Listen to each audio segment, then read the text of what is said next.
Have you ever wondered why you say yes when you want to scream no? Why you avoid conflict like it's a crime, or chase approval like it's oxygen? It's not random. It's not weakness. It's programming, installed before you could spell manipulation. And what if I told you that some of the deepest fears, desires, and emotional reactions you carry today weren't born in adulthood? They were designed in childhood? In this video, we'll explore 10 psychological tricks that were used on you since the beginning. Not always maliciously, but still effectively. Some were subtle, some were sharp, but all of them rewired your identity in ways you never consciously chose. This isn't just information.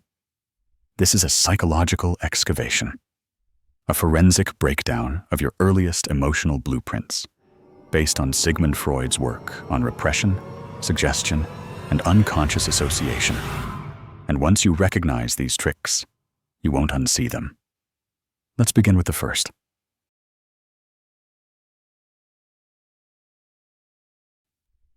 Being ignored is like being told you don't exist. When you were a child and someone, a parent, teacher, sibling, withdrew love or attention in silence, you didn't learn how to handle disagreement. You learned something far more damaging: that you are the problem if someone is upset. The silent treatment wasn't just quiet. It was psychological warfare. You couldn't name it then, but your nervous system did. And now, every time someone withdraws, delays a reply, or gives you that same stillness, your brain screams danger. You try harder. You apologize. You abandon your truth just to restore the connection. Freud called this a trauma of omission. When a child doesn't get clarity, only coldness, the brain fills in the blanks with guilt. And here's the lasting damage.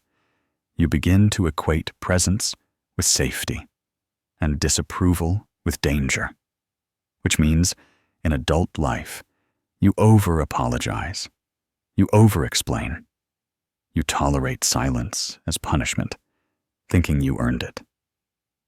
It's not that you fear rejection. You fear being ghosted by someone who matters.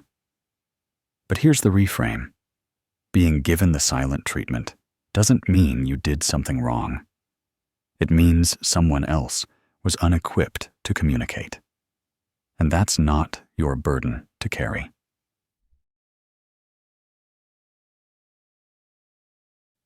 What a well-behaved child, they said. But what they meant was, what a silent one. From an early age, most children are rewarded not for their authenticity, but for their compliance. Sit still.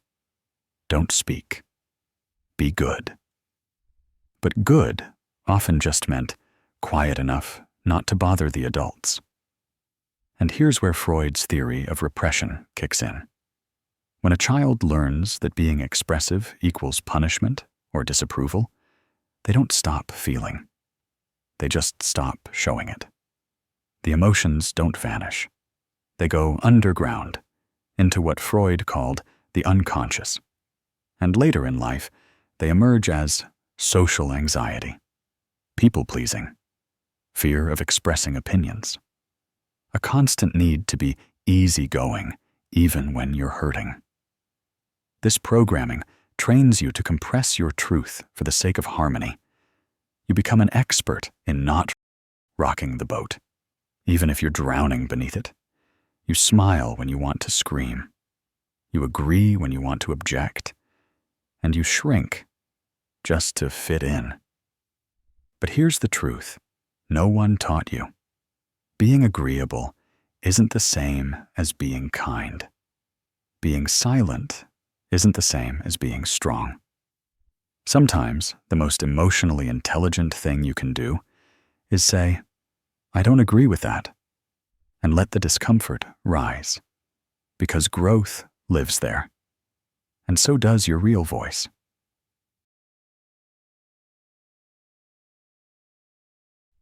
You're breaking my heart.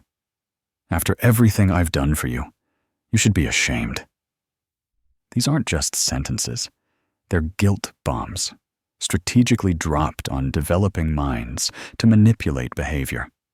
And guess what? They work. Because when you're a child, your survival depends on connection. You need your caregivers. So if the cost of love is guilt, you'll pay it. Again and again. Freud understood this well. He called it superego conditioning, when the inner critic is shaped by external shame. You internalize the voice of the manipulator and make it your own. So now, decades later, even when no one is guilting you, you guilt yourself. You feel bad for resting. You feel wrong for setting boundaries. You feel selfish for prioritizing your needs. Because guilt became a reflex, a leash disguised as a conscience. But here's the reframe. Guilt isn't always a moral compass. Sometimes it's just an echo of someone else's unmet expectations. You're not bent for disappointing people who expected too much. You're not wrong for needing space. You're not selfish for choosing yourself. The real manipulation isn't when someone uses guilt once. It's when they teach you to guilt yourself on their behalf. And once you see that, you start living free. So far, we've seen just 3 of the emotional tricks that shape a lifetime. The silent treatment that taught you to over-apologize. The reward for being good that turned you into a chronic self-editor. And the weaponized guilt that became your inner critic. But we're only getting started. In the next section, we'll uncover the tricks that turn affection into control, approval into a trap, and even love into a leash.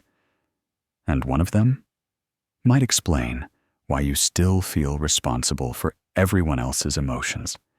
Get ready. The truth is even heavier, but so is the freedom that follows.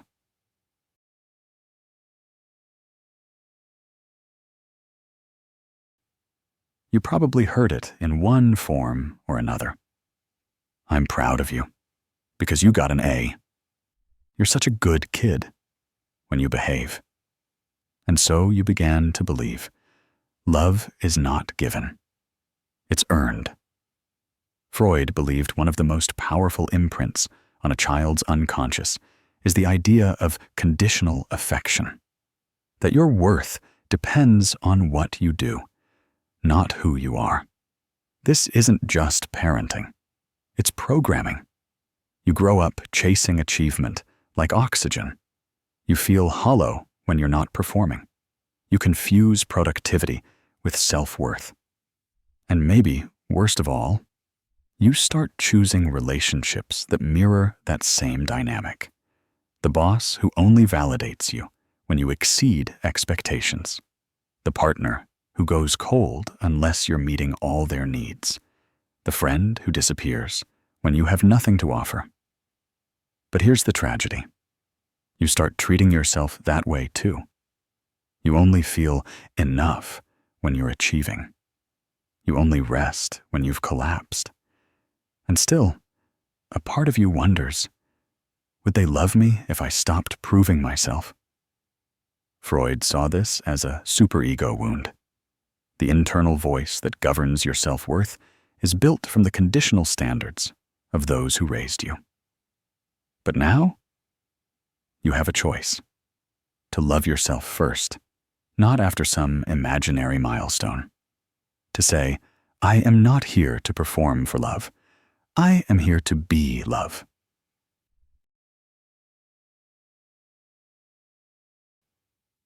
When you were young, the adults around you probably praised you for being easy, nice, polite, obedient. And every time you acted out, showed anger, or questioned authority, that approval was pulled away. So what did you learn? Approval equals safety. Questioning equals threat. Authenticity equals risk. And because your brain was still forming, you didn't challenge that. You adapted. You became likable. You smiled. You performed. But what really happened is this. You built a cage out of compliments. You started to need people's approval, the same way you needed air. Because when they liked you, it felt like love. When they praised you, it felt like protection. And when they withdrew that approval, it felt like you might not survive. Freud would call this a defense mechanism of identification. You unconsciously became what the world rewarded. But here's the hidden price. You censor your opinions to avoid conflict. You betray your needs to keep the peace. You say yes when your whole body wants to scream no. And slowly, you begin to forget. Who are you when no one's watching? The cage is cozy, but it's still a cage. And approval is a drug, sweet at first, but it will rob you of your soul if you don't learn to say, I'd rather be disliked for my truth than loved for my mask. Because no amount of applause can heal the pain of self-abandonment.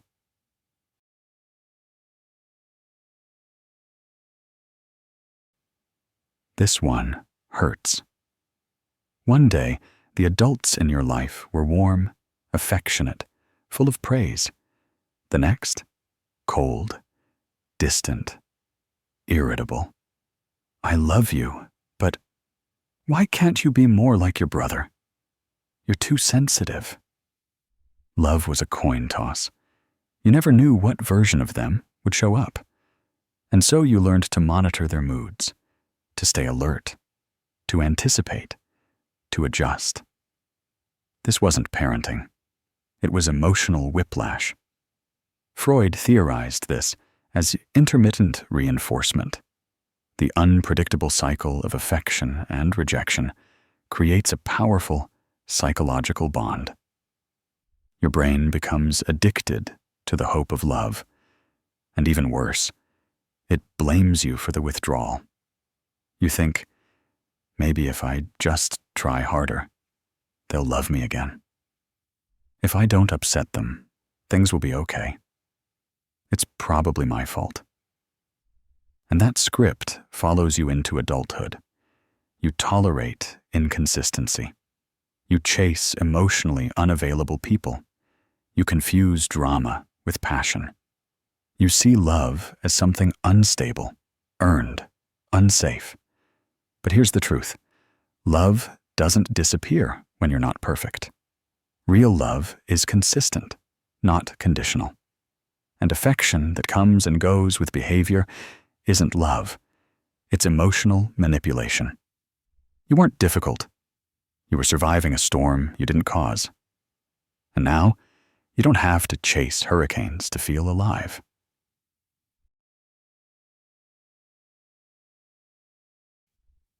Stop crying. It's not that big a deal. You're being dramatic. Every time your big emotions were met with dismissal, mockery, or punishment, your emotional system didn't learn to self-regulate. It learned to self-reject. Freud described this as repression. When emotions are too painful to express, the mind pushes them into the unconscious. But that doesn't mean they vanish. No, they leak out through anxiety, mood swings, emotional numbness, or this chronic sense that something's wrong with you. Because when your feelings were shamed, you felt like the shame. You thought, I cry too much. I feel too deeply. No one else reacts this way. Maybe I'm broken. And that belief, it becomes the lens you see yourself through. So now, you don't trust your own reactions. You minimize your pain. You apologize for your tears. You bottle your joy because even that was too loud for someone. But here's what you need to hear. Feeling deeply is not a weakness. It's a sign your emotional system is still alive, still searching for safe expression. You're not too much. They were too limited. And you don't need to keep shrinking your emotional truth to fit into someone else's comfort zone. The world needs more people who feel fully, not less. So far, we've unearthed 7 psychological tricks that shaped your behavior, silently and systemically. Tricks that taught you to over-apologize, overachieve, under-express, and overanalyze every ounce of love you received. And you've probably seen yourself in at least one of them, maybe in all.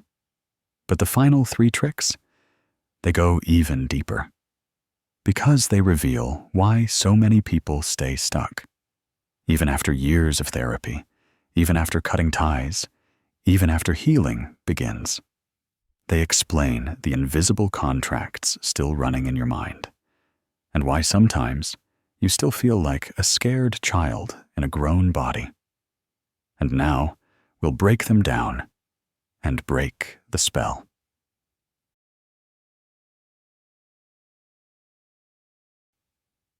They called you the mature one, the helper, the fixer, the peacemaker.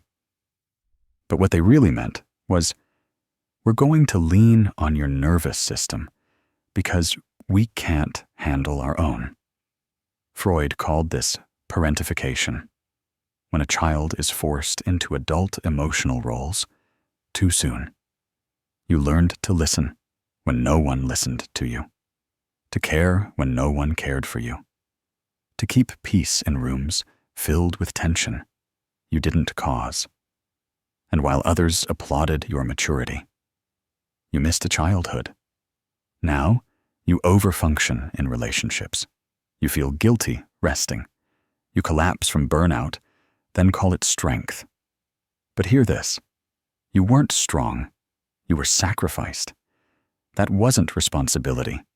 It was emotional theft.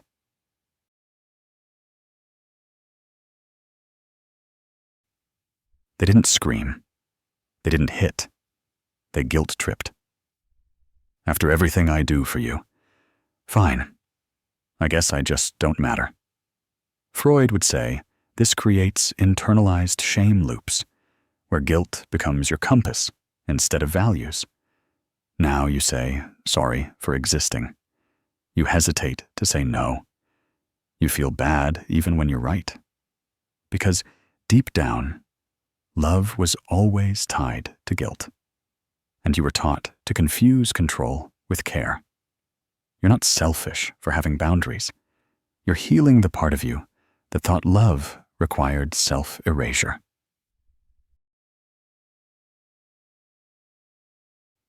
You're the shy one. You're just like your father. You'll never be good at that. Freud warned of the labeling effect. Identities imposed in childhood become lifelong scripts. They told you who you were before you ever had a chance to find out.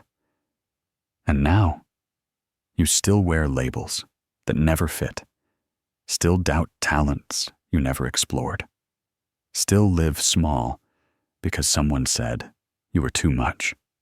But you were never the problem. You were the projection screen for someone else's unhealed mind. Their words weren't your truth. Their limits aren't your destiny. You are allowed to redefine yourself. So, how many of these tricks shaped you? Not by choice, but by proximity, by repetition, by love wrapped in confusion. Freud believed the unconscious isn't a prison, it's a door. And once you see the trick, the spell is broken. Now, you don't need to keep playing roles. You don't need to keep earning what was always yours. You don't need to keep apologizing for feeling, or needing, or saying no. You were never too much. You were never broken. You were just surviving a system designed to make you forget your power. But not anymore. You remember now. If this spoke to something deep inside you, share it with someone else who's still trapped in one of these old roles. And subscribe if you want more content like this. Philosophy, psychology, and truth that actually helps you unlearn what broke you. Leave a comment. Which trick did you recognize first? And which one are you ready to stop believing? You're not alone anymore. Not here,